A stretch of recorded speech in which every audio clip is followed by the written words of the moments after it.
have another chance to prove yourself again. And going to 4 overtimes or 4 or 5 overtimes with Auburn, it was tiring, but I mean we hung in there and we kept fighting, and at the end we ended up prevailing. Yeah, what kind of for them in the off season, just what do you think mentally? They've been thinking about playing you guys again, getting an opportunity They'll probably think about trying to beat us, and we'll be thinking about trying to beat them. So it's gonna be a war. When you think about those close games the last 3 years, it seems like the final play of the games decided Mississippi State and Arkansas. What have those games been like when last second kind of decides the game? The last second close games, usually when it's on our favor, it feels great. But then when it's against us, it feels horrible. We're not really pointing fingers though, but it just feels like, man, like we let one step away. Did you feel like you had it We last did, year? definitely having now on the ropes, definitely having Mississippi State where we had them for them to come back, for them to hang with us, and we lose at the very last second.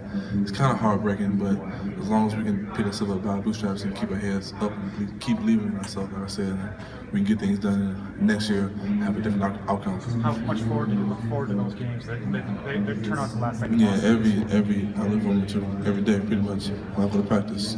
Deatrich, what's it like to tackle Leonard Fournette? It's just like tackling everybody else. He's a big back, powerful. So you have to hit him right. But I mean, I'm bigger than he is, so it's nothing to me. But I guess for smaller guys, they have to learn how to hit him or not.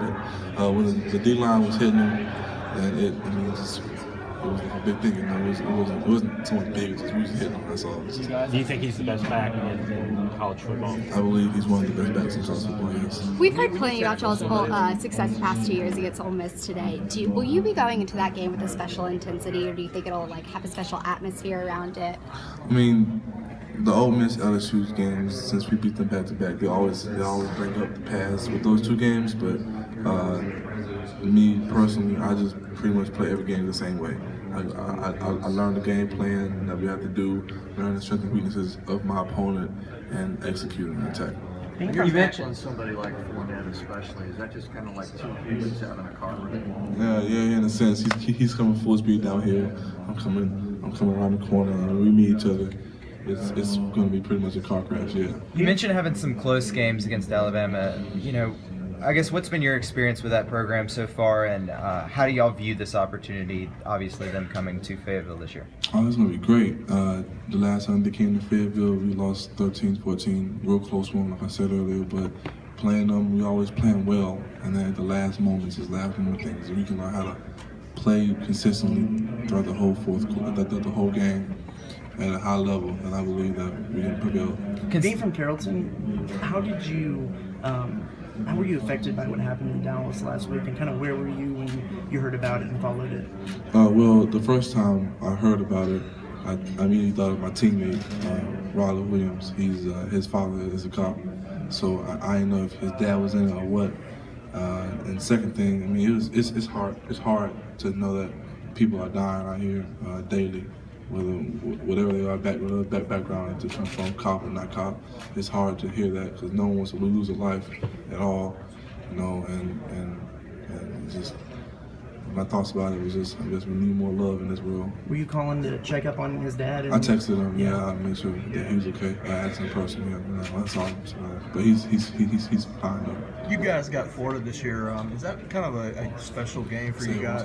You guys have got Florida this year. It's kind of a different game. You don't get to play them very often, I guess. What's kind of maybe your memories of the last time you guys played them and what you're looking for this year? I remember the last time we played Florida, I was young. It wasn't, I guess, our best game, but it was a fun experience. But I'm looking this year to actually How do you guys maybe approach that? Is it how we approach it?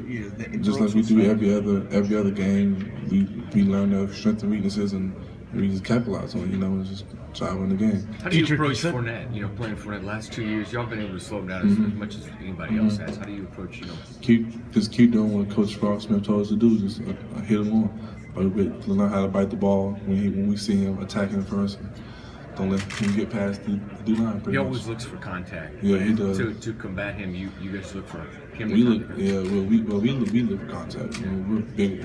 He's what 6'2", 6'3" probably. Yeah, we're all like that tall, and we're all much heavier than he is. Those 2 LSU wins. I mean, are they more satisfying than normal? I mean, they're not any more satisfying than another win. A win's a win. In my book, how beautiful or ugly it looks, no matter against who opponent. One more question. Auburn's coach mentioned that the loss to you guys, he views like the turning point in the season because they didn't end the way they wanted. You guys were 2-4 entering that game, and then you won 5 of your last 6. Do you view that as your turning point to kind of give you the positive momentum to end last season? Well, to answer your question, I guess that was kind of the turning point. After that game, we ended up winning some more games. But I mean, if we can have that same enthusiastic, that same like rhythm, drive to win the last weekends, as well as we win the first games, and I believe that we can have a great year. So yes, it was a turning point.